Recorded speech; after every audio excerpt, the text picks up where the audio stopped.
तो उनके चरणों में अपने मन को जब लगाएंगे तो हम भी ऐसे हो जाएंगे। हम प्रशस्त नहीं होंगे तो प्रशस्त हो जाएंगे। इन भावों के साथ में मनाही किसी को नहीं है, मना किसी को नहीं करना। मैं डाका डाल के आया हूं और मंदिर दर्शन करने आया हूं तो आप मना मत करना। क्यों? क्योंकि ये तो क्या बोल रहा हूं, तुम तो बहुत भले आदमी हो, तुमको मंदिर की क्या जरूरत, उसी को मंदिर की ज्यादा जरूरत है। किसको? वो डाकू को, वो अंजन चोर चोरी करने आया, चोरी करने जा रहा था, उसको पता चल गया। अंजन चोर की छोड़ो, वो विद्युतचर चोर था, चोरी करने आया। और उसी दिन उनकी शादी हुई थी हमारे जम्बू स्वामी की, और चार ब्याहता थी उनके साथ में बैठी। क्या शर्त थी मालूम आपको भाई साहब? क्या शर्त थी? वो उन्होंने तो मना कर दी थी जम्बू स्वामी ने कि भैया मैं तो शादी नहीं करा रहा, मैं तो शादी नहीं करा रहा। तो उनकी माता पिता ने चाल चली कि बोले ये जो है ना सुंदर सुंदर स्त्रियां हैं, इनके कारण से ये बहक जाएगा और फिर बाद में जो है ये तो फिर पलट जाएगा। तो उनने कहा कि तुम एक काम करो, हमने इनको वायदा कर दिया है, शादी का वायदा कर दिया है, इसलिए तुम शादी करा लो और तुम एक दिन रुकना और उसके बाद में तुम चाहो तो दूसरे दिन तुम चले जाना। उनको भरोसा बहुत था। किन पर? उनको वे चार जो ब्याहता थी उन पे बहुत भरोसा था। लेकिन हुआ क्या, दूसरे दिन वे चले गए भाई साहब, और उनके पीछे पीछे पे चार ब्याहता भी चली गई। और मजा तो इस बात का है, उस रात को उनके यहाँ पर चोरी करने, शादी का घर था, शादी ब्याह का घर था, राजमहल में रह रहे थे, राजकुमार हैं चंबू कुमार हमारे।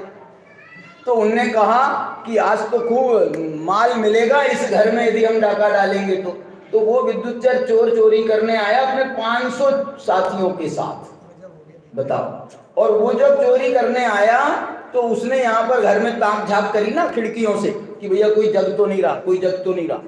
तो वहां पर जब उसने ताक झाँक करके देखा तो ये जम्बू कुमार अपनी चार ब्याहता को लेकर के बैठे हैं भाई साहब, वे बैठी है सामने, वे चारों की चारों सामने बैठी है और ये यहाँ पर गद्दी पर बैठे हैं। बोलो चलो संघ का समाधान चालू चल रहा है उनका।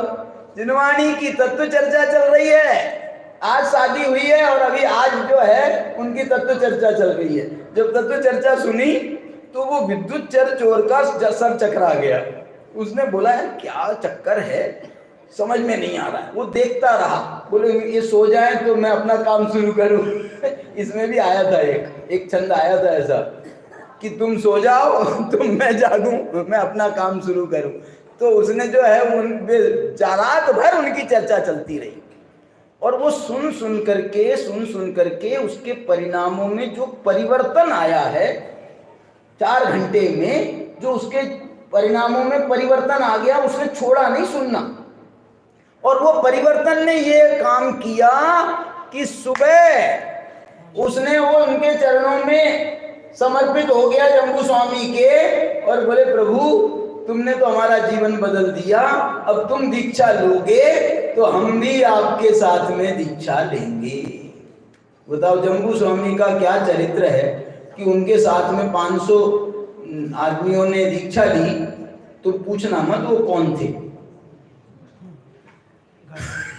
माने वो 500 चोर थे।